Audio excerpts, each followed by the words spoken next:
Hey everybody, and welcome to another edition of Clarity in the Chaos as we attempt to bring vertical clarity into the midst of our horizontal chaos. So today we come to Proverbs chapter 21. Of course, the book of Proverbs is largely written by a man named Solomon, who was a king, one of the most powerful, wealthiest kings to have ever lived. And with great power and with great wealth, you would think you'd find a man who would do whatever he wanted, whenever he wanted. He had certainly all the resources necessary, and he could control the destiny of his life. But Solomon was also a wise man. He understood some things about who God was and how he related to God. So as we come to chapter 21 today, the very first verse tells us much about this great wisdom that Solomon had. And again, Solomon is attempting to pass on to his son some essential truths as he walks into life, as he matures. He wanted his son to know some things. So as we think about a man who had great wealth, great power, and had received so much in his life, he understood a truth about who he was. And verse 1 tells us this: "The king's heart is in the hand of the Lord. Like the rivers of water, he turns it wherever he wishes."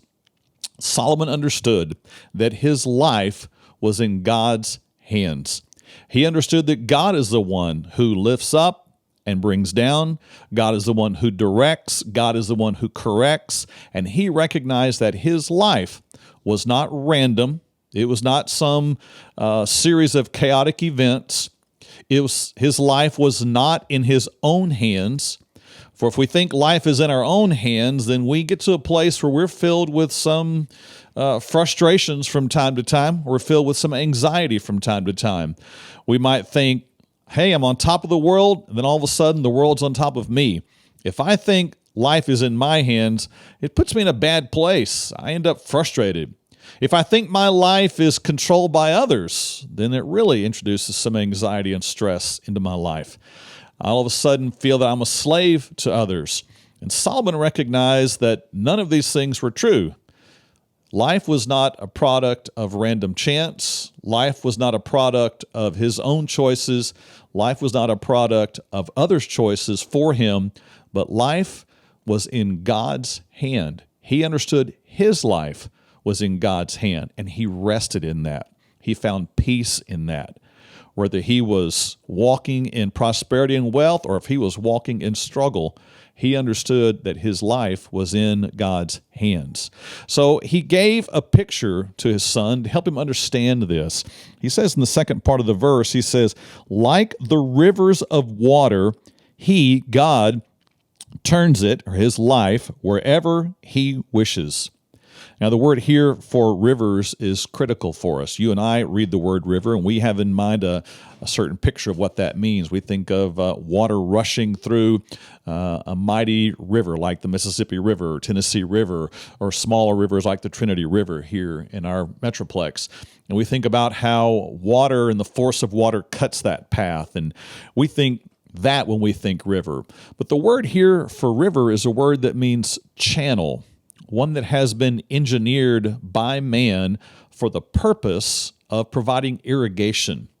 So Solomon would have understood this in his wisdom as he designed much and built much. He knew that areas of vegetation needed water. He knew that there needed to be an engineered way for water to flow from a source to a destination, so that that area could be watered and life could happen there. So that's the word that's used here. When he says rivers of water, he's referring to channels that have been cut, that have been designed, that have been engineered on purpose to carry water. And Solomon says, in the same way that we design irrigation channels to carry water to sources, God designs our life. And he designs it with a purpose. He designs life to flow into us from him, that it might flow out of us to others. And he arranges the channels that happens. Your life is not random. The people in your life are not by your choice or their choice. God has ordained your time in history, the place that you live, and the people that you know. and He has designed your life in such a way that He would pour out His glory in you, that it might flow through you to the people around you. You have been engineered as a channel.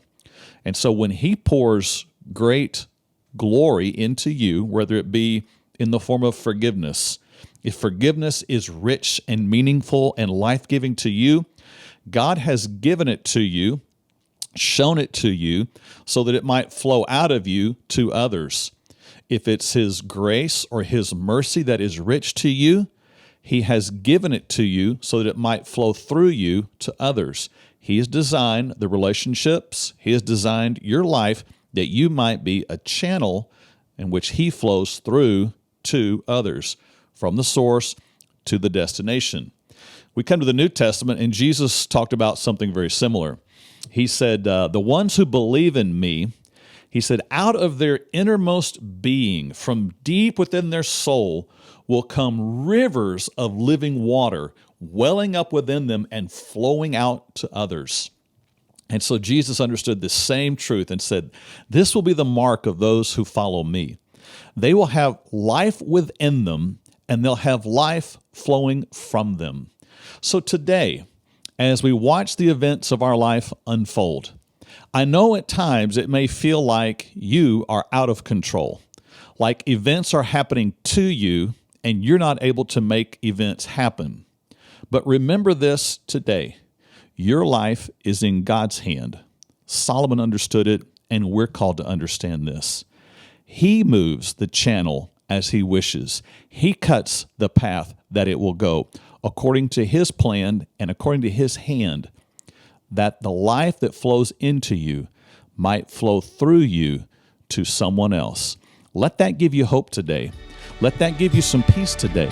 And let that give you some clarity in the midst of the chaos.